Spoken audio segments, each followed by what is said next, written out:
Done.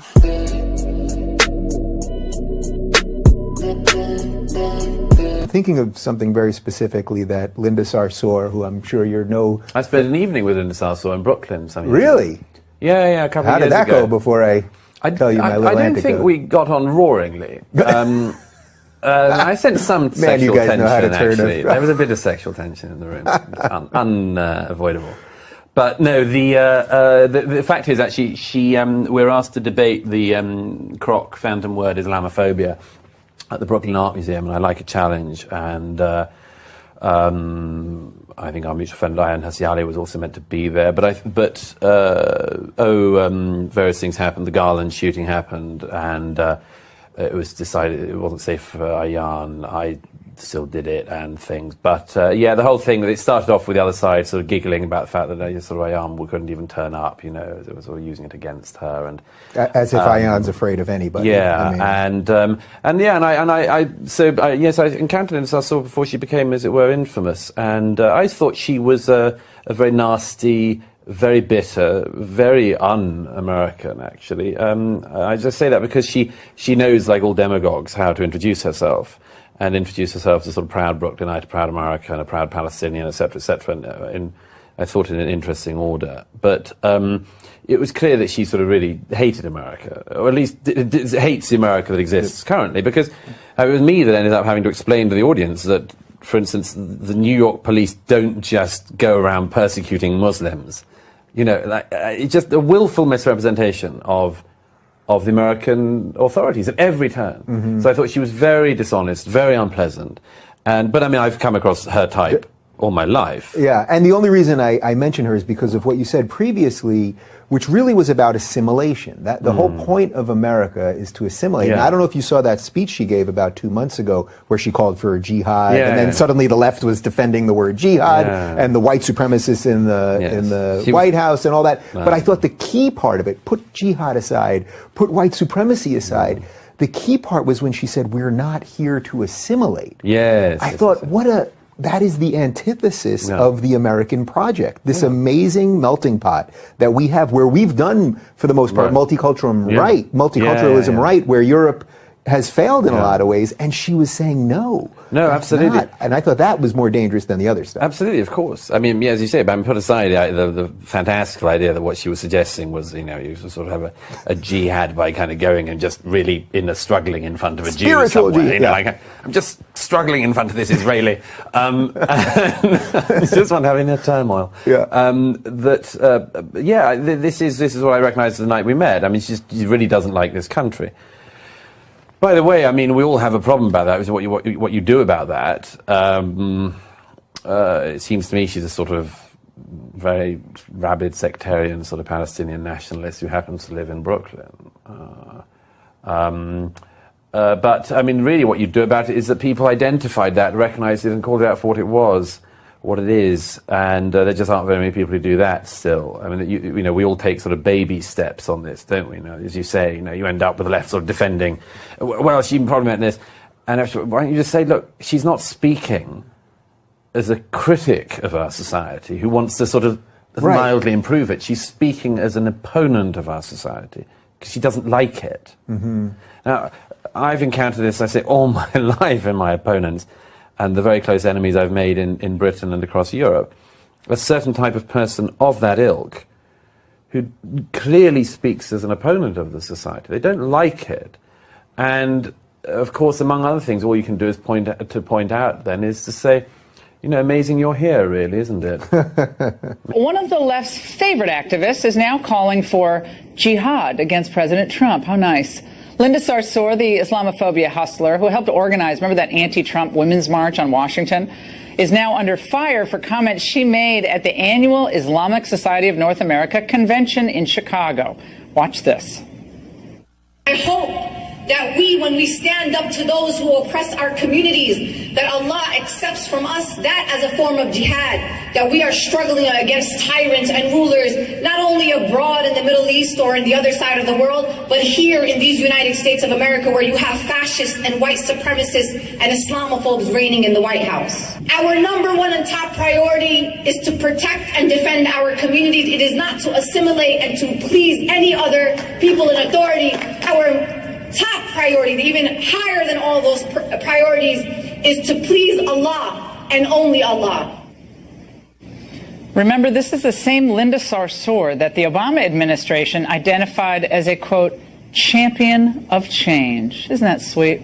Joining us now is the founder of Act for America, Brigitte Gabriel, and from the Islamic House of Wisdom, Imam Muhammad Ali Elahi. It's great to see both of you. Let's start with you, Imam Elahi.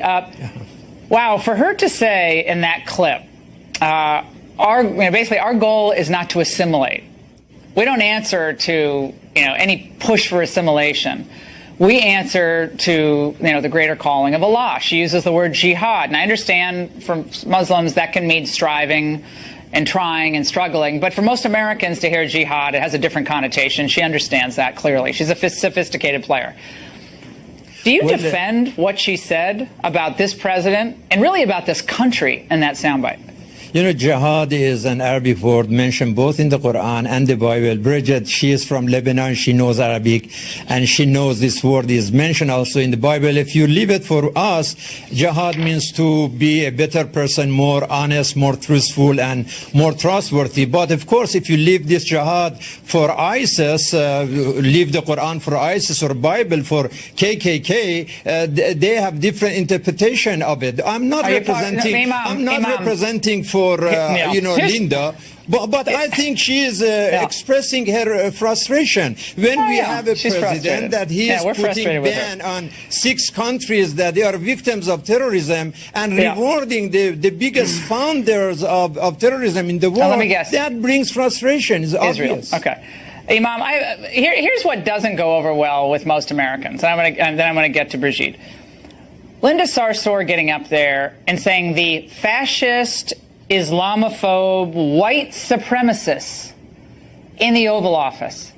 That is so purposefully incendiary. And I would say if he weren't the president of the United States, he could sue. One of the big winners in this brave new political environment is Linda Sarsour. She's a left-wing activist. She's now the face of Muslim identity politics in America. Of course, the Democratic Party loves her. But what does she actually believe? Assess it for yourself. Respect the presidency, but I will not respect this president. Our number one and top priority is to protect and defend our communities. It is not to assimilate and to please any other people in authority. I hope that we, when we stand up to those who oppress our communities, that Allah accepts from us that as a form of jihad, that we are struggling against tyrants and rulers, not only abroad in the Middle East or in the other side of the world, but here in these United States of America, where you have fascists and white supremacists and Islamophobes reigning in the White House. Arguing against assimilation. Why can't Democrats find a Muslim mascot who is not a total extremist? They probably could if they tried. Sarsour's supporters maintain the word causing fierce backlash has been taken out of context, and that she's also been fighting back, tweeting, "Right wing tries to demonize my leadership. Editing videos is their favorite pastime." Here now, Ben Shapiro is editor-in-chief of DailyWire.com, and Hassan Shibli is chief executive director of CARE Florida, a friend of Ms. Sarsour's, and was president when she made the comment. So, Hassan, let me start with you.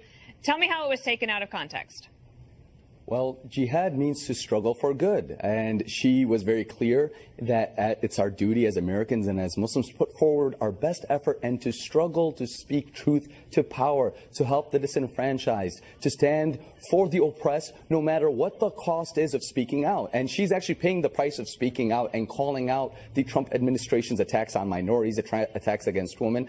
Linda's a revolutionary American Muslim, proud, hijab sporting activist, and we stand with with her. We're proud of the tremendous work she's doing to stand with all disenfranchised minorities to make America great by standing for justice and speaking truth to power, which is exactly what jihad is about. Okay, so I first read about this on the Daily Wire, but when you wrote about it, Ben, tell me why you think that it was not taken out of context when she calls for jihad against the White House.